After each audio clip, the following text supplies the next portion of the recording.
Hello students, welcome to today's class. So students, आज हम discuss करेंगे क्लास 8 का first chapter which is called crop production and management. मतलब आज हम क्रॉप्स के रिलेटेड बातें करेंगे।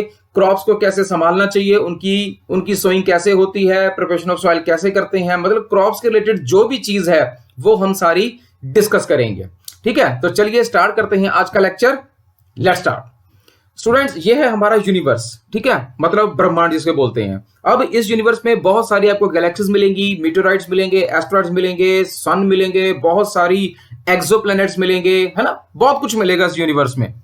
लेकिन इस यूनिवर्स में एक छोटी सी चीज और भी आपको मिलेगी, वो है हमारी छोटी सी प्यारी सी अर्थ जिस पे हम रहते हैं। अब इस अर्थ पे रहते हैं बहुत सारे इंसान, और इस अर्थ पे हैं अनकाउंटेबल ट्रीज, है ना, इतनी तरह के ट्रीज हैं कि गिने नहीं जा सकते। और इस अर्थ पे रहते हैं बहुत सारे birds and animals, reptiles etcetera etcetera, क्योंकि सारे इस अर्थ पे रहते हैं और इसलिए हम इन सब लोगों की बात कर रहे हैं। लेकिन आप एक बात नोट करो, ये इतने सारे लोग, इतने सारे ट्रीज, इतने सारे बर्ड्स, एनिमल्स, इनको सर्वाइव करने के लिए एक चीज की रिक्वायरमेंट है। हालांकि तीनों अलग अलग चीजें हैं, लेकिन तीनों को एक चीज की रिक्वायरमेंट है सर्वाइव करने के लिए। कौन सी है वो चीज? उस चीज का नाम है एनर्जी। इन तीनों को सर्वाइव करने के लिए एनर्जी चाहिए। लेकिन अब सवाल यह है कि एनर्जी आएगी कहां से? एनर्जी मिलती है हमें फूड से। और फूड कहां से मिलता है? फूड हमें दो तरीकों से मिल सकता है, या तो प्लांट से मिल सकता है या फिर एनिमल से मिल सकता है। ठीक है, समझ में आया? एनर्जी कहां से आएगी? फूड से। फूड कहां से आएगा? प्लांट्स एंड एनिमल से। ओके, अब टाइम को हल्का सा रिवाइंड करते हैं और काफी पीछे चलते हैं। ये हो गया रिवाइंड, और अब हम आगे अब हम टाइम को थोड़ा रिवाइंड करेंगे। आज है, ये है टाइमलाइन, और ये है 2020 एडी। ठीक है, एडी का मतलब होता है एनो डोमिनी। ठीक है, अब पीछे चलते हैं 1 एडी, और पीछे चलते हैं 10,000 BCE। 10,000 BCE का मतलब है बिफोर द कॉमन एरा, मतलब 1 एडी से पहले का वक्त। अब टाइम को पूरा रिवाइंड कर दो और पहुंच जाओ 10,000 BC में। अब मैं 10,000 BC में पहुंच गया। BC का मतलब होता है बिफोर द कॉमन एरा। अगर अभी भी नहीं समझे तो ऐसे समझाता हूं। क्राइस्ट के पैदा होने से 10,000 साल पहले के टाइम पे अब हम पहुंच जाएंगे जंप लगा के। ठीक है, समझ में आया? क्राइस्ट के आने से 10,000 साल पहले के वक्त में अब हम पहुंचेंगे। तो लेट्स जंप।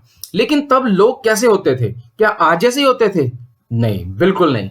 ऐसे होते थे लोग, आदिवासी टाइप्स। ठीक है, अब इन लोगों को बोला जाता था नोमैडिक पीपल। नोमैडिक का मतलब होता है घुमक्कड़ लोग, जो एक जगह से दूसरी जगह पे घूमते रहते थे खाने वगैरह की तलाश के लिए। अब इन लोगों को हमेशा दो चीजों की तलाश रहती थी। पहली शेल्टर और दूसरा फूड। शेल्टर तो किसी तरीके से ये कर ही लेते थे मैनेज। सबसे बड़ी जो प्रॉब्लम थी वो थी फूड। फूड इनको दो तरीकों से मिलता था। पहला, रॉ फ्रूट्स, मतलब कच्चे फल खाते थे, जैसे अमरूद तोड़ लिया खा लिया, है ना, या बनाना तोड़ लिए और खा लिए। ऐसे करके ये कच्चे फल खा लेते थे। लेकिन जब फल नहीं होते थे तब क्या करते थे ये? तब होता था हंट। ठीक है, and they would Hunt animals for food, मतलब ये जानवरों को मार के खा लेते थे। तो दो तरीके से इनको फूड मिलता था। ठीक है, इतनी बात समझ में आई? ऐसा तब तक चलता रहा जब तक एक चीज, जिस चीज को बोलते हैं एग्रीकल्चर, वो नहीं आ गई। जैसे ही बर्थ ऑफ एग्रीकल्चर हुआ, सब कुछ बदल गया था। अब इंसान थोड़ा सेफ भी हो गया था, इंसान को ज्यादा खाने के लिए भी मिलने लगा था, है ना, और इंसान थोड़ा हेल्दी भी होने लगा था क्योंकि काफी सारे न्यूट्रिएंट इनको मिलने लग गए थे। Let's start agriculture. तो सबसे पहले हम ये देखते हैं कि ये क्रॉप होता क्या है। क्रॉप का मतलब होता है when plants of the same kind are cultivated at one place on a large scale, it is called a crop. इंसान ने सबसे पहले क्रॉप्स उगानी स्टार्ट की। क्रॉप का मतलब होता है जैसे एक ही एरिया पे अगर आप एक ही तरह की प्लांट्स उगा लो, उसको बोलते हैं क्रॉप। सपोज जैसे आपने सिर्फ वीट ही उगाई, एक पर्टिकुलर एरिया पे सिर्फ वीट उगाई, तो wheat is a crop. Suppose करो एक एरिया पे आपने सिर्फ राइस उगाया, तो उसको बोलेंगे क्रॉप। तो बहुत बड़े लेवल पे अगर आप एक ही तरह के प्लांट्स उगा लो तो उसको बोलेंगे हम क्रॉप। अब क्रॉप्स की काफी सारी टाइप्स होती हैं, जैसे cereals, vegetables and fruit. Okay students, ये तो बताने की जरूरत नहीं है कि ये है हमारा देश भारत। और भारत एक ऐसा देश है जिसमें बहुत सारी भाषाएं बोली जाती हैं, बहुत सारे लोग रहते हैं, बहुत सारे कल्चर्स हैं, धर्म है, बिलीव्स हैं, लेकिन इसके साथ साथ इंडिया में मौसम की बहुत ज्यादा वेरिएशन पाई जाती है। जैसे सबसे पहले टेम्परेचर की बात करूं तो टेम्परेचर या तो बहुत ज्यादा भीषण गर्मी या असहनीय सर्दी पाई जाती है। दूसरा, ह्यूमिडिटी का मौसम, इतना ज्यादा पसीना आता है कि यह मौसम लोगों को बड़ा गंदा मौसम लगता है। और तीसरा, जो मौसम सबसे अच्छा मौसम लगता है लोगों को, दैट इज रेनी सीजन। तो रेनफॉल भी यहां बहुत ज्यादा होती है। ऐसे देश में जहां पे बहुत ज्यादा टेम्परेचर की वेरिएशन पाई जाती है, बहुत ज्यादा रेन भी होती है, तो ऐसे देश में बहुत सारी क्रॉप्स भी पाई जाती हैं। तो अब हम डिस्कस करेंगे the cropping pattern of India. India में कैसी क्रॉप्स पाई जाती हैं, ये बड़ा इंपॉर्टेंट है, इसको बड़ा ध्यान से समझना। देखो, इंडिया में दो तरह की क्रॉप्स पाई जाती हैं मेनली। एक को बोलते हैं खरीफ क्रॉप और एक को बोलते हैं रबी क्रॉप्स। ठीक है, एक को बोलते हैं खरीफ और एक को बोलते हैं रबी क्रॉप्स। जो खरीफ है उसका सीजन है जून से लेकर सितंबर तक, जिसको बोलते हैं रेनी सीजन। मतलब जब रेनी सीजन होता है तब उस टाइम पे उन महीनों में खरीफ क्रॉप्स उगाई जाती हैं। जैसे कौन सी? जैसे पैडी, जैसे मेज, सोयाबीन, ग्राउंडनट एंड कॉटन, ये सारी की सारी खरीफ क्रॉप्स हैं। दूसरा मौसम आता है विंटर सीजन। अब विंटर सीजन में रबी की क्रॉप्स को उगाया जाता है और इसका टाइम पीरियड होता है अक्टूबर टू मार्च। कौन कौन सी क्रॉप्स उगाई जाती हैं इसमें? Wheat, gram, P, mustard and linseed. तो आपको ये सारे सीजन एग्जांपल्स और ये टाइप ऑफ क्रॉप आपको याद होनी चाहिए। ठीक है, तो दो तरह की क्रॉप्स, खरीफ एंड रबी, एक गर्मी के सीजन में मतलब रेनी सीजन में और एक ठंडे सीजन में मतलब सर्दी में। इसके अलावा काफी सारी पल्सेस मतलब दालें और वेजिटेबल्स वगैरह भी समर में उगाई जाती हैं अलग अलग जगहों पर। ठीक है, इतना समझ में आया? अब एक question, why paddy can not be grown in the winter season? हम विंटर सीजन में पैडी को, राइस को क्यों नहीं उगा सकते? सोचो सोचो सोचो। वो इसलिए नहीं उगा सकते क्योंकि paddy requires a lot of water, इसको बहुत ज्यादा पानी चाहिए और सर्दियों में क्योंकि बारिश नहीं होती इसलिए इसको सिर्फ रेनी सीजन में ही उगाया जाता है। ठीक है, समझ में आया? Okay, next, agriculture practices. तो अब हम थोड़ी देर के लिए किसान बन जाते हैं और हम ये समझते हैं कि एक किसान कैसे अपनी एग्रीकल्चर को प्रैक्टिस में लाता है या कैसे वो एग्रीकल्चर करता है, कैसे हम तक वो अपना जो अपना उगाया जाने वाला अनाज है वो हम तक पहुंचाता है। ठीक है, लेट्स स्टार्ट। तो इसकी कुछ स्टेजेस हैं। सबसे पहले प्रिपरेशन ऑफ सॉइल, फिर सोइंग, फिर एडिंग मनूर एंड फर्टिलाइजर्स, फिर इरिगेशन, फिर प्रोटेक्शन फ्रॉम वीड्स, फिर harvesting and storage. One by one सबको डिस्कस करते हैं। Okay, let's start. सबसे पहले अगर हम अब किसान तो बन ही गए हैं तो हम सबसे पहले करेंगे प्रिपरेशन ऑफ सॉइल। हम पहले मिट्टी तैयार करेंगे। ठीक है, ओके। तो अब सॉइल जो है, मिट्टी है, मिट्टी एक बहुत ही इंपॉर्टेंट चीज है क्रॉप के लिए। सबसे पहले turning and loosening of soil is very important for the cultivation of crops. Crops को उगाने के लिए सबसे पहले मिट्टी को टर्न और लूजन करना पड़ता है। ऐसा क्यों? पहले ये समझो सॉइल है क्या चीज। देखो, सॉइल्स में बहुत सारे minerals, water, air and some living organisms पाए जाते हैं। ठीक है, in addition to that soil में आपको काफी सारे डेड प्लांट्स और एनिमल्स भी मिल जाएंगे। अब जब सॉइल में डेड प्लांट्स और एनिमल्स चले जाते हैं तो उनकी डीकंपोजिशन स्टार्ट होती है। आपने पहले क्लासेस में पढ़ा होगा। तो कुछ ऑर्गेनिजम्स उनको डीकंपोज करना स्टार्ट कर देते हैं। अब जैसे ही जो मरे हुए प्लांट्स या एनिमल्स डीकंपोज होते हैं तो उनमें से जो न्यूट्रिएंट्स हैं वो निकल के सॉइल के अंदर चले जाते हैं। अब जैसे ही आप किसी प्लांट को सॉइल के अंदर डालते हो तो वो वाला प्लांट वो सारे न्यूट्रिएंट्स जो डीकंपोजिशन से आए थे उसको वापस एब्जॉर्ब कर लेता है, जो कि उसकी ग्रोथ के लिए काफी जरूरी होते हैं। अब यहां पे जानने वाली बात यह है, क्योंकि सिर्फ ऊपर ही सतह मतलब अपर लेवल जो होता है सॉइल का, सिर्फ वही सपोर्ट करता है प्लांट की ग्रोथ को, इसलिए जो सॉइल है उसको टर्न करना, लूजन करना बड़ा जरूरी है ताकि जो न्यूट्रिएंट्स हैं वो नीचे से ऊपर की तरफ आ सके। तो स्टूडेंट्स, एक और बात यहां पे जानने वाली ये है कि loosened soil helps in the growth of earthworms and microbes. जब भी आप किसी सॉइल को लूजन कर देते हो तो उसमें कुछ अर्थवर्म्स और अदर माइक्रोब्स आ जाते हैं जो के सॉइल के लिए बड़े ज्यादा जरूरी हैं, क्योंकि ये सॉइल में ह्यूमस ऐड कर देते हैं। और किसी भी सॉइल के लिए ह्यूमस बहुत ज्यादा जरूरी है, मतलब हल्की सी नमी किसी सॉइल के लिए बड़ी जरूरी है ताकि वो प्लांट्स को अच्छे से ग्रोथ दे सके। अब पहला question, the process of loosening and turning of the soil is known as a tilling or plowing। ठीक है, इसको टिलिंग या प्लोइंग भी कहते हैं। अब जो प्लोइंग है वो प्लो से होती है। प्लाव दो तरीके का हो सकता है, या तो बनेगा वुड का, जैसे आप यहां पे देख रहे हो, है ना, या तो ये वुड से हो सकती है या फिर ये आयरन का बना हो सकता है, बिल्कुल ऐसे जैसे आजकल यूज होता है ना। ये थे थोड़ा ट्रेडिशनल प्रैक्टिस, ये है मॉडर्न प्रैक्टिस। समझ में आया प्लो प्लो क्या होता है? ठीक है। अब लेवलिंग ऑफ दी सॉइल, देखो सॉइल को लेवल करना बड़ा जरूरी है। लेवल सॉइल नहीं होगी तो प्लांट्स भी अच्छे से नहीं ग्रोथ ले पाएंगे। आप ऐसे समझो कि आप उबड़ खाबड़ जमीन पर चल रहे हो तो आप जैसे अच्छे से नहीं चल पाओगे। अच्छे से चलने के लिए आपको एक लेवल जमीन की जरूरत होती है। ऐसे ही जो सॉइल होती है उसको लेवल करने की बहुत ज्यादा जरूरत होती है। अब एक लेवलर के थ्रू आपको यहाँ पे दिख रहा होगा, ये देखो, एक लेवलर के थ्रू आप सॉइल को अच्छे से लेवल कर सकते हो। कभी कभी क्या होता है, मनूअर, वैसे इसको मनूर कहते हैं, कैम्ब्रिज की डिक्शनरी में आप देखना, इसको मैन्योर नहीं, इसको कहते हैं मनूअर। ठीक है, मैं बाद में बताऊंगा ये होता क्या है।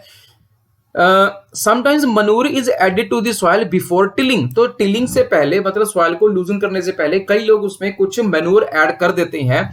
प्रॉपर मिक्सिंग होने की वजह से जो सॉइल है उसमें हल्का सा मॉइस्चर आ जाता है, जो कि काफी जरूरी होता है सॉइल के लिए। ठीक है, समझ में आया? Okay, next. अब देखो कई बार क्या होता है, किसी किसी सॉइल में ये बिग क्लम्प्स बन जाते हैं। ये यहाँ पे आपको दिख रहे होंगे, देखो, ये किसी भी सॉइल के लिए अच्छी चीज नहीं है। क्यों? जैसे ही सॉइल में ये क्लम्प्स बन जाते हैं तो ये सॉइल की जो क्वालिटी है उसको थोड़ा सा डीग्रेड या डाउन कर देते हैं। अब क्या किया जाए, इनको तोड़ना पड़ता है। To break the soil clumps we need some tools. अब इन क्लम्प्स को तोड़ने के लिए हमें कुछ टूल्स की जरूरत होती है। 3 तरह के टूल्स यूज होते हैं, प्लाव, हो एंड कल्टीवेटर। ठीक है, तो 3 तरह के टूल से हम इन क्लम्प्स को तोड़ सकते हैं। सबसे पहले बात करेंगे प्लाव की। ये देखो, ये है प्लाव, ये है ट्रेडिशनल मेथड। यहाँ पे आपको दिख रहा है इस डायग्राम में, देखो ये प्लाव शाफ्ट है, 2 ऑक्स होते हैं, है ना। तो ये मिल के इनको किसान हाँकता है और ये धीरे धीरे आगे के चलते हैं और पूरी जमीन की ये टिलिंग कर देते हैं। और इधर आप देखो ये लाइव, जैसे आजकल भी कहीं बहुत ही किसी रूरल एरिया में आपको ये दिख जाएगा। ये देखो, ये वुड का बना होता है, ये सारा वुड का बना हुआ है। ठीक है, समझ में आया? या तो इससे कर सकते हो आप। दूसरा, आप एक हो यूज भी कर सकते हो, है ना। हो, इसमें बिग बेंड प्लेट होती है, एक ग्रिप होता है, हैंडल, बीम एंड रॉड। अगर आपको यहां से समझ में नहीं आ रहा तो एक चीज और देखो, ऐसे, है ना। इसको कुछ लोग कही, पंजाबी में वैसे इसको कही कहते हैं, तो कुछ लोग इसको कही भी बोलते हैं, वैसे इसको हो बोलते हैं, है ना। तो इससे भी टिलिंग बड़ी अच्छी होती है।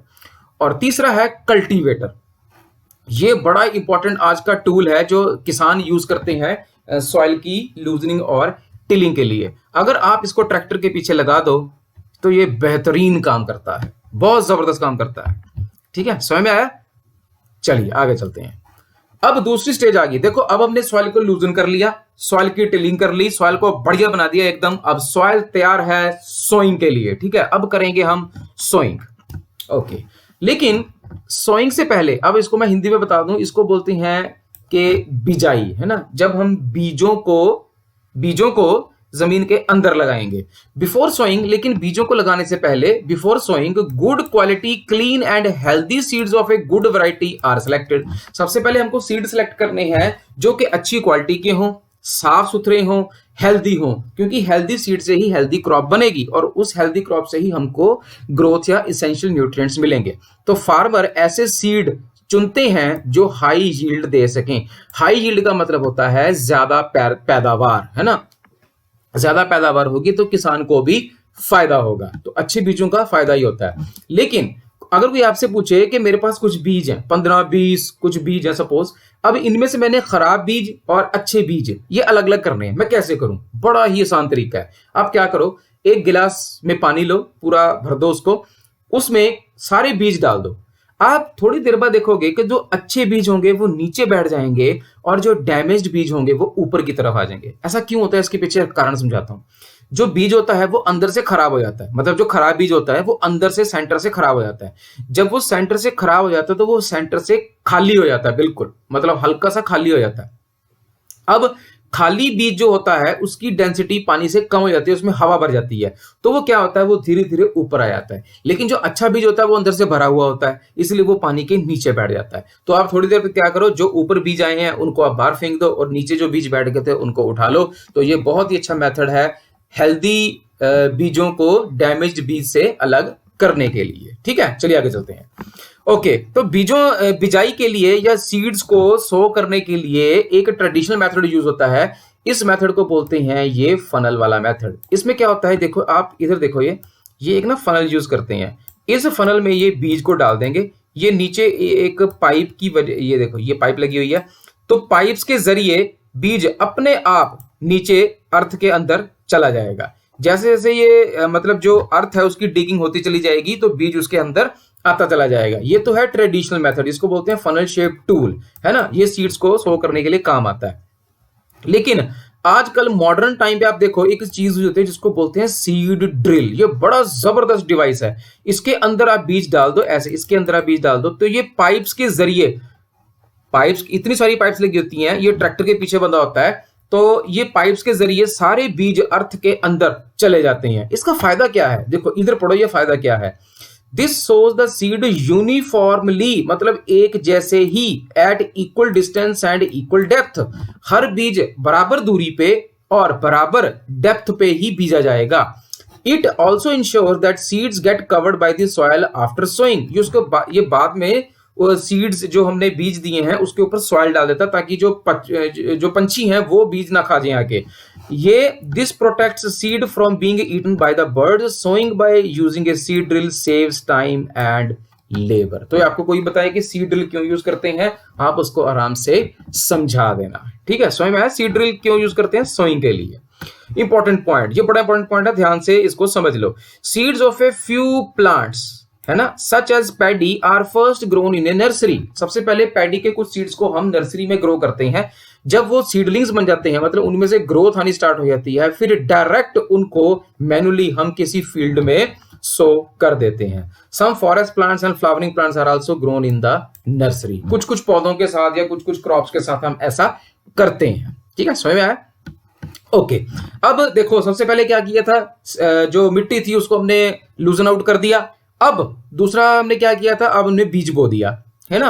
अब तीसरा क्या करेंगे, एडिंग मनूर एंड फर्टिलाइजर्स। चलिए ये समझते हैं होता क्या है। What are manure and fertiliser, ये होते क्या है, the substances which are added to the soil in the form of nutrients for the healthy growth of plants are called manure and fertilisers. इसमें देखो बड़े हमें दो इंपॉर्टेंट वर्ड्स पता लग रहे हैं, न्यूट्रिएंट्स एंड हेल्दी ग्रोथ, है ना। देखो क्या होता है, जैसे आप बड़े हो रहे हो धीरे धीरे, तो आप जैसे आप बॉर्नविटा लेते हो या कॉम्प्लान लेते हो या आप कुछ ऐसी चीजें खाते हो, जैसे आपके माँ बाप कहते होंगे कि भाई दालें खाओ, उसमें प्रोटीन होता है, उससे हाइट बढ़ेगी, है ना, या ये विटामिन ले लो, इससे स्ट्रेंथ बढ़ेगी, इससे हड्डियां मजबूत होंगी। तो हम जो खाना खाते हैं या जो भी चीज खाते हैं उससे हम न्यूट्रिएंट्स लेते हैं। वो न्यूट्रिएंट हमारी बॉडी को अलग अलग तरीके की स्ट्रेंथ देते हैं, कुछ हड्डियों में चला जाता है, कुछ स्किन अच्छी करता है ना, ऐसे ऐसे करके। ऐसे पौधों को भी या प्लांट्स को भी न्यूट्रिएंट्स चाहिए होते हैं उनकी हेल्दी ग्रोथ के लिए। तो उनको भी जो एक्सटर्नल हेल्प मिलती है किसी तरीके से, उन्हीं को हम बोलते हैं मनूर एंड फर्टिलाइजर्स, ठीक है, समझ में आया। ओके, तो देखो अब कई बार क्या होता है कि continuous cultivation of crops makes this soil poor in nutrients. बड़ा इंपॉर्टेंट पॉइंट है। बार बार आप एक ही सॉइल पे आप क्रॉप्स उगाते जा रहे हो, उसको टाइम ही नहीं मिल रहा अर्थ को, है ना, अपनी जो फर्टिलिटी है उसको गेन करने का, तो उसकी धीरे धीरे धीरे जो स्ट्रेंथ है वो चली जाती है। अब क्या करें, तो फार्मर क्या करते हैं, they have to add the manure, ठीक है, वो उसमें मनूर ऐड कर देते हैं ताकि जो सॉइल है वो न्यूट्रिएंट्स को वापस रीगेन कर ले। इस प्रोसेस को बोलते हैं मनूरिंग, ठीक है। इम्प्रॉपर और insufficient manuring results in weak plants. अगर आप मनूरिंग नहीं करोगे तो प्लांट्स वीक रह जाएंगे, अंडर डेवलप्ड रह जाएंगे, जिससे हमें क्रॉप्स अच्छी नहीं मिलेंगी। किसान का तो नुकसान होगा ही होगा, हमारा भी नुकसान होगा, ठीक है। अब ये देखो, मनूर होता है खाद। तो आपने ये हिंदी का वर्ड सुना होगा, जैसे आपने कभी सुना होगा अगर आपके घर में कोई गार्डनिंग करता है कि भाई मैं खाद डाल रहा हूं, है ना। खाद होती क्या है, ये बड़ी काम की चीज है मनूर, खाद। It is an organic substance. सबसे पहले ये शब्द बड़ा इंपॉर्टेंट है, organic, obtained from the decomposition of plant और एनिमल वेस्ट, ठीक है। कभी कभार क्या आता है, जैसे कोई एनिमल मर गया, ठीक है, अब उस पे आप देखो उसकी धीरे धीरे धीरे डीकंपोजिशन स्टार्ट हो जाती है। अगर आपने वो अर्थ में दबा दिया तब तो हमें डीकंपोजिशन दिखेगी नहीं। अगर आप थोड़ी देर बाद वही मिट्टी दोबारा से अनडक करोगे तो आपको पता लगेगा वहां तो जो एनिमल आपने दबाया था वो तो है ही नहीं, वो तो डीकंपोज हो गया, है ना। अगर ऐसे ही पत्ते होते हैं, जैसे पेड़ों के पत्ते डीकंपोज हो जाते हैं, वो भी खाद बन जाते हैं। तो किसान क्या करते हैं, ऐसे ही कोई रिमेन्स प्लांट्स और dead remains of plants and animals लेके उसको ओपन पिट्स में दबा देते हैं, है ना। तो धीरे धीरे धीरे ओवर टाइम्स वो डीकंपोज होते रहते हैं, माइक्रो ऑर्गेनिज्म जो होते हैं उनको डीकंपोज कर देते हैं। एक टाइम ऐसा आता है जब वो कुछ ऐसे दिखने लग जाते हैं। अब इसमें कोई मरा हुआ जानवर भी हो सकता है, प्लांट्स भी हो सकता है, कुछ भी हो सकता है, लेकिन ये है बड़ी काम की चीज। It is used as organic manure. ठीक है, समझ में आया खाद क्या होती है, कैसे बनती है। ओके, अब फर्टिलाइजर क्या होते हैं? फर्टिलाइजर आर केमिकल्स, ये बड़ा इंपॉर्टेंट वर्ड है। फर्टिलाइजर केमिकल होते हैं which are rich in a particular nutrient, है ना। जैसे आपको कोई बोले यार ग्राउंडनट खा ले, मूंगफली, है ना, आप बोलोगे भाई क्यों खाऊं, तो वो बोलेगा यार इसमें प्रोटीन बड़ा होता है। मतलब ग्राउंडनट एक ऐसी चीज है जिसमें प्रोटीन ज्यादा होता है। ऐसे ही फर्टिलाइजर्स वो केमिकल्स होते हैं जो किसी पर्टिकुलर न्यूट्रिएंट में बड़े रिच होते हैं। लेकिन ये मनूर से अलग कैसे हैं?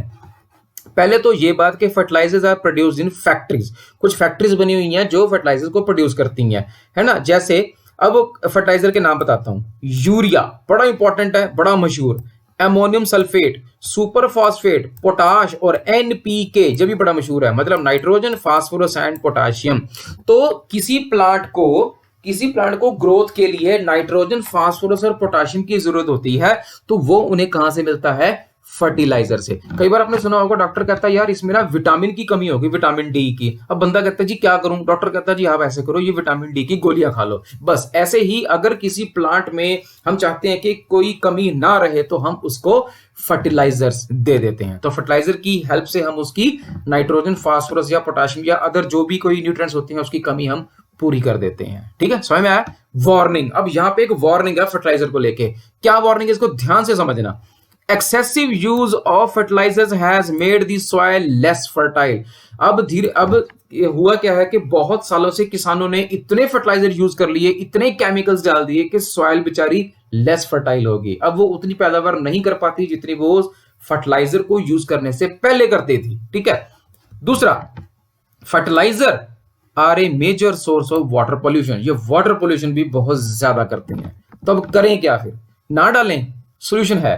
सोल्यूशन ये है, in order to maintain the fertility of the soil we have to substitute fertiliser with organic manure. या तो आप ऑर्गेनिक मनूवर डालो, है ना, खाद डाल दो, या फिर एक और चीज है, आप जमीन को, मतलब जिस लैंड पे आप अपनी क्रॉप उगा रहे हो उसको थोड़ी देर के लिए खाली छोड़ दो, कुछ टाइम के लिए, ताकि वो अपनी फर्टिलिटी को रीगेन कर ले। आप ऐसे समझो कि मैं आपसे डेली इतना काम कराता हूं, आपको मैं ब्रेक ही नहीं देता, तो आपकी जो एफिशिएंसी है वो कम हो जाएगी। आप बोलोगे कि सर एक दिन की ब्रेक तो दे दो, है ना, रिचार्ज होके वापस आएंगे, अच्छा काम करेंगे। बस वैसे ही सेम सिस्टम लैंड के साथ भी है। ठीक है, समझ में आया?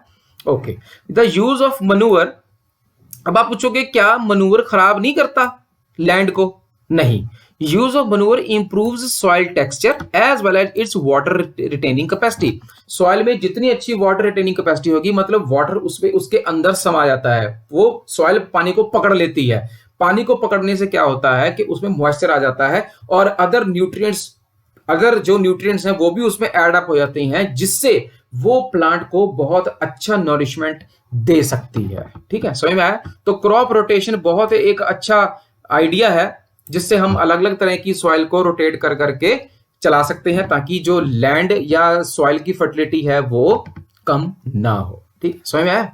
ओके, फर्क क्या है बिटवीन मनूर एंड फर्टिलाइजर? पहले फर्टिलाइजर इज मैन मेड, मानव निर्मित चीज है, ठीक है, लेकिन जो मनूर है वो कंप्लीटली नेचुरल है। समझ में आया? नेचुरल सब्सटेंस से बनती है, मैंने समझाया था अभी डिकम्पोजिशन से। फर्टिलाइजर फैक्ट्री में बनता है, लेकिन मनूर आपकी फील्ड में आराम से बन सकता है। Fertiliser does not produce any humus to the soil, कोई ह्यूमिडिटी खास देता नहीं है, लेकिन मनूर बहुत अच्छी ह्यूमिडिटी देता है सॉइल को, जो बहुत अच्छी होती है। फर्टिलाइजर नाइट्रोजन, फास्फोरस और पोटाशियम में काफी रिच होता है। बस एक ही, मतलब अगर रेस लगे तो एक ही पॉइंट पे मनूर पीछे रह जाएगा, बस वो ये है कि मनूर में ज्यादा नाइट्रोजन, फास्फोरस और पोटाशियम नहीं होता। बस इसके लिए हमें फर्टिलाइजर डालने पड़ते हैं, लेकिन अगर हम ज्यादा डाल देंगे तो भी प्रॉब्लम है। तो we have to make a balance. ठीक है, समझ में आया? Okay, advantages of manure. Manure के एडवांटेजेस क्या है? पहला, it enhances the water holding capacity of soil. पानी, जो सॉइल होती है वो पानी को अच्छे से एब्जॉर्ब कर लेती है, होल्ड कर लेती है, जिसके कारण उसमें मॉइस्चर रहता है, which is very good for the growth of the plant. एक तो ये। दूसरा, it makes the soil porous. Porous मतलब होता है हल्की छोटी छोटी छेद, छोटी छोटी गलियां हो जाती हैं उसमें सॉइल में, जिससे एक्सचेंज ऑफ गैसेज इजी हो जाता है, जिससे सॉइल बड़ी प्लांट्स या क्रॉप बड़ी अच्छी उगती है। ठीक है, it increases the number of friendly microbes. एक तो ये बड़ी जबरदस्त चीज है, माइक्रोब जितने ज्यादा सॉइल में होंगे उतनी अच्छी न्यूट्रिएंट्स सॉइल में होंगे और उतनी ही ग्रोथ होगी आपके प्लांट्स की। And it also improve the texture of the soil, जो कि प्लांट की ग्रोथ के लिए बहुत जरूरी है कि टेक्सचर कैसा है ना। चलिए समझ में आया एडवांटेज ऑफ मनूर। ओके, अब हमने सबसे पहले की थी, याद है क्या किया था? सबसे पहले हमने सॉइल को लूजन आउट किया था, फिर उसमें सोइंग कर दी, फिर तीसरा क्या था?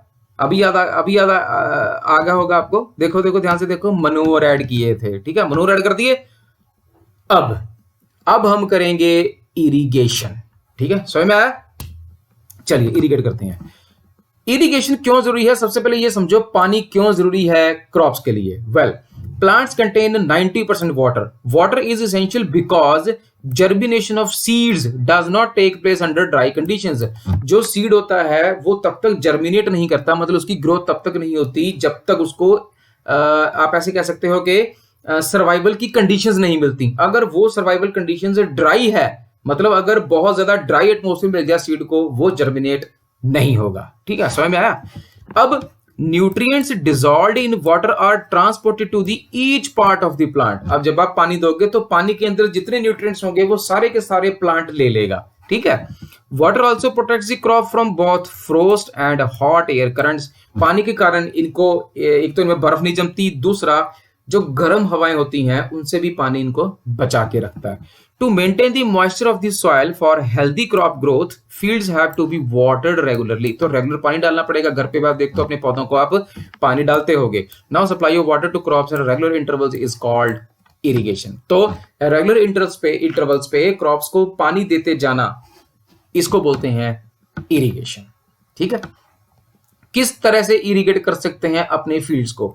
वेल से, ट्यूबवेल से, पॉन्ड से, लेक से, रिवर से, डैम से और कैनाल से, है ना। तो किसी भी तरीके से आप कर सकते हो, डिपेंडिंग अपॉन किसी एरिया पे आप हो, उसमें जिस तरह की सुविधा है, जिस तरह की फैसिलिटी मिली हुई है, उस हिसाब से आप इरिगेशन कर सकते हो। अब देखो ट्रेडिशनल मेथड्स क्या हैं, मतलब परंपरागत तरीके क्या हैं जो आम लोग अक्सर गांव में यूज करते हैं, वो क्या तरीके हैं? मोट या पुली सिस्टम। तो यहां से एक वेल में से पुली के जरिए, देखो ये पुली है, ये पुली घुमाते हैं तो यहां से पानी बाहर आ जाता है। ठीक है, ये देखो ये रोप खींचते हैं ऐसे रस्सी करके, है ना, तो रस्सी खींचेंगे पानी बाहर आ जाएगा और ये इरिगेट कर सकते हैं अपने फील्ड्स को। ठीक है, दूसरा मेथड है चेन पंप। तो चेन पंप क्या होता है? जैसे ये आपको बकेट दिख रही होगी, है ना, ये ऐसे घूम के आती है तो इस पे पानी भर जाता है और ये ऐसे जब घूम के आएगी, ये नीचे से पानी भरेगी, ऊपर से पानी डाल देगी, ऐसे पानी खेतों में इसके जरिए, ये जो चैनल है इसके जरिए चला जाएगा। इसको बोलते हैं चेन पंप। तीसरा तरीका है ढेकली। अब ढेकली में क्या होता है? इसको बोलते हैं लिफ्टिंग ऑफ वाटर। अब आप यहाँ पे एक देख रहे हो, ये देखो ये चीज देख रहे हो आप, है ना, तो इसको हल्का सा उतार देते हैं, ये इस गठरी को उतार देंगे, ये नीचे चला जाएगा, ये नीचे जाएगा, नीचे जब जाएगा तो ये पानी उठा लेगा। ठीक है, अब इसको ऐसे टर्न कर देते हैं, तो टर्न करने से आप बाल्टी को, ये बकेट को अपने खेतों में डाल सकते हो। ऐसे भी इरिगेशन होती है। ठीक है, या आप इस बाल्टी से इस बाल्टी में ले लो तो भी इरिगेशन पॉसिबल है। और एक होती है रहत या राहत भी बोलते हैं।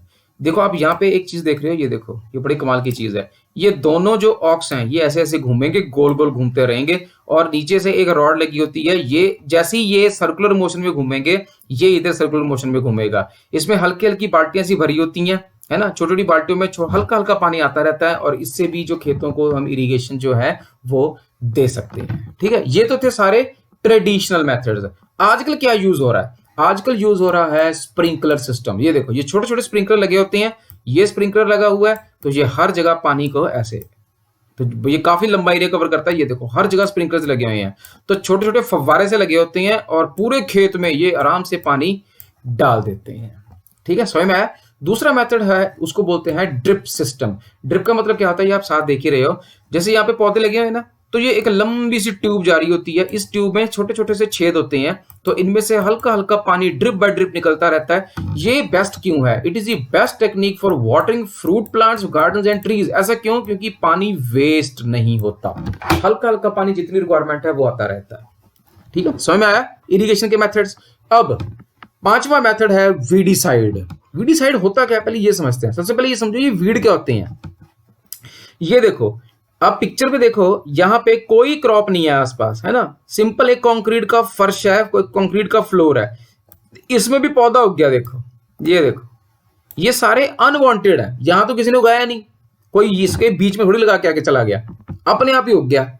तो in a field many other undesirable, बड़ा इंपॉर्टेंट वर्ड है, undesirable plants may grow naturally along with the crop, these undesirable plants are called weeds. तो क्रॉप जो फील्ड होते हैं जहां पे क्रॉप्स लगी होती है, उन वहां भी कुछ ऐसा ही होता है, अनवांटेड प्लांट्स अपने आप ही उगाते हैं क्रॉप्स में, ठीक है ना, इनको वीड्स बोलते हैं।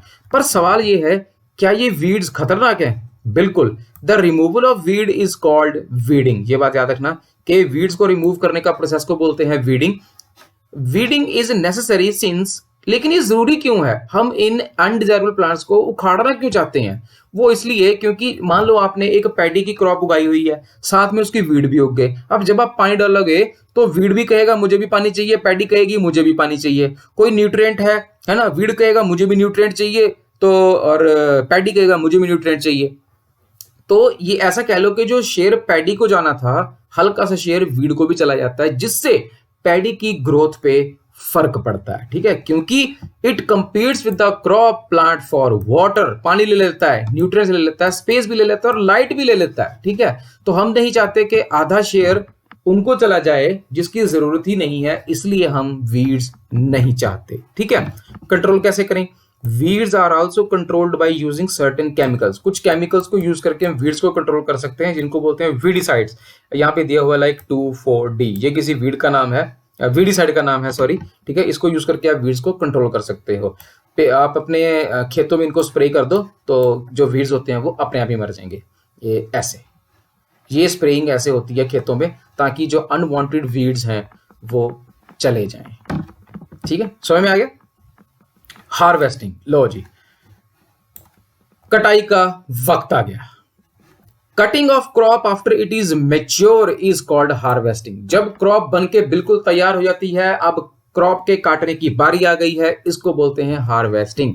हार्वेस्टिंग में क्या होता है, क्रॉप्स आर पुल्ड आउट और cut close to the ground से हल्का सा डिस्टेंस छोड़ के हम क्रॉप को काट लेते हैं। यूजुअली इसमें 3 से 4 महीने लगते हैं ताकि क्रॉप मेच्योर हो सके, ठीक है। अब हार्वेस्टिंग 2 तरीकों से हो सकती है। पहली मैनुअली, सिक्कल से, है ना, इसको दाती बोलते हैं वैसे, और दूसरा हार्वेस्टर से, ठीक है। चाहे हार्वेस्टर या सिक्कल से आप मैनुअली या मशीन के द्वारा आप अपनी हार्वेस्ट कर सकते हो। लेकिन हार्वेस्टिंग के टाइम पे एक सबसे बड़ी प्रॉब्लम ये आती है कि हमको ग्रेन सीड से शैफ को अलग करना होता है। जैसे ये देखो, ये है ग्रेन सीड, ये है शैफ, इन दोनों को अलग करना होता है। ऐसा ऐसे कह सकते हो, जैसे ये है चावल, चावल के ऊपर का जो दाना होता है ना, सॉरी, चावल के ऊपर का जो छिलका होता है, उसका कवर, उसको अलग अलग करना होता है। इस प्रोसेस को बोलते हैं थ्रेशिंग, है ना। चावल के छिलके से चावल को अलग करने के प्रोसेस को क्या बोलते हैं? थ्रेशिंग। इसके लिए एक बड़ी जबरदस्त मशीन यूज होती है, उसका नाम है कंबाइन। ये कंबाइन क्या करती है? फसल को काटती भी है, उसको इकट्ठा भी करती है, और ये इतने जबरदस्त तरीके से काम करती है। ये बहुत बड़ी मशीन होती है। ये जब क्रॉप को काटती है तो उसका जो छिलके होते हैं या उसका जो शैफ होती है, जो ग्रेन सीड होते हैं, उसको अपने आप ही अलग भी कर देती है, ठीक है। सारे काम यही करती है। इसको थ्रेशर भी बोलते हैं, या थ्रेशर बोलते हैं, या कंबाइन बोलते हैं। लेकिन जिन किसानों के पास बहुत बड़े खेत नहीं होते, जो इतनी बड़ी मशीन को अफोर्ड नहीं कर सकते, और जो छोटे खेत वाले किसान होते हैं, वो क्या करते हैं? बड़ा जबरदस्त तरीका करते हैं वो। ये देखो, जैसे ये लेडी फार्मर जो हम कह सकते हैं, इसको कर रही है। अब ये क्या कर रही है? देखो, ये वाली जो ऊपर इसने उठाई हुई है, ये सीव, ये इसको अप एंड डाउन मोशन में हिलाती है, ठीक है। अब जिस तरफ हवा चल रही है, जो इसके वो होंगे कवर, वो हल्के होते हैं ना, तो जिस तरफ हवा चल रही है तो सारे कवर्स उस तरफ आके गिर जाएंगे, ऐसे इस तरफ। लेकिन जो बीज, जो ग्रेन सीड होगा, क्योंकि वो हैवी होता है ना, वो सीधा ग्रेविटी के कारण नीचे गिर जाएगा। तो ऐसे भी यूज हो सकता है, मतलब शेफ और आप ग्रेन सीड को अलग अलग कर सकते हो, ठीक है। समझ में आया? ओके। एक और चीज याद रखना, स्पेशल फेस्टिवल जब भी कटाई होती है तो किसान बड़े खुश होते हैं। अब जब फसल की कटाई के बाद किसान अब ये सेलिब्रेट करना चाहते हैं इस चीज को, दे वांट टू सेलिब्रेट, है ना। तो सेलिब्रेट के लिए कुछ फेस्टिवल मनाए जाते हैं। आफ्टर हार्वेस्टिंग, पोंगल, बैसाखी पंजाब में आपको पता ही होगा, होली, दिवाली, नाबन्या और बिहू। अलग अलग देशों, अलग अलग हमारे मतलब हमारे देश के अलग अलग हिस्सों में ये सारे जो त्योहार हैं वो मनाए जाते हैं अलग अलग क्रॉप्स की कटाई के बाद। ठीक है, अब हमारे पास हमने कटाई कर ली जी, हम स्टोर कहाँ करें? स्टोर तो करना पड़ेगा।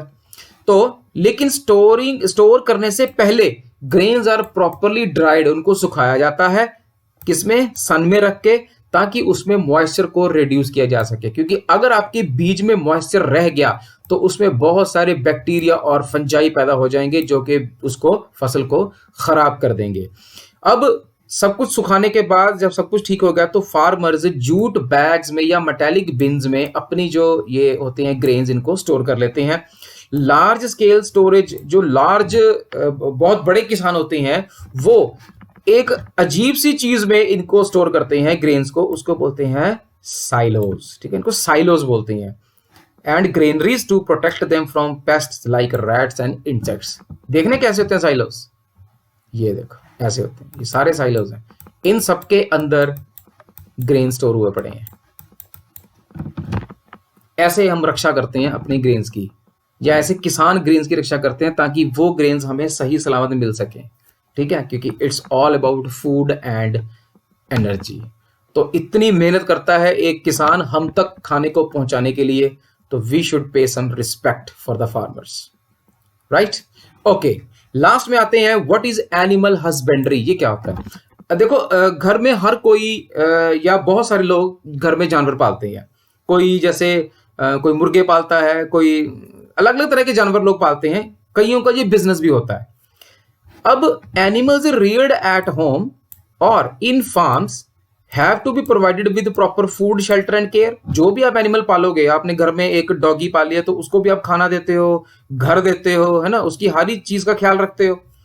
लेकिन जब आप बहुत सारे जानवर पाल लेते हो और बहुत बड़े लेवल पे, लार्ज स्केल, तो इसको बोलते हैं एनिमल हस्बेंड्री। मतलब जब आप बिजनेस के लिए जानवरों को पालते हो, उनको फूड, शेल्टर और उनकी केयर पूरी करते हो, उनको फूड देते हो, शेल्टर देते हो, केयर करते हो, तो इसको बोलते हैं एनिमल हस्बेंड्री। जो कई लोग फिश पालते हैं, तो फिश से हमें क्या मिलता है? वैसे तो fish is very good for health. दूसरा, we get cod liver oil. ये एक कोड नाम की फिश से मिलता है cod liver oil, which is very rich in vitamin D. तो जिन लोगों को विटामिन डी की कमी हो जाती है, उनको शायद इस ऑयल को यूज करने के लिए बोलते हैं, जिससे वो ठीक हो जाते हैं, विटामिन डी की कमी पूरी हो जाती है।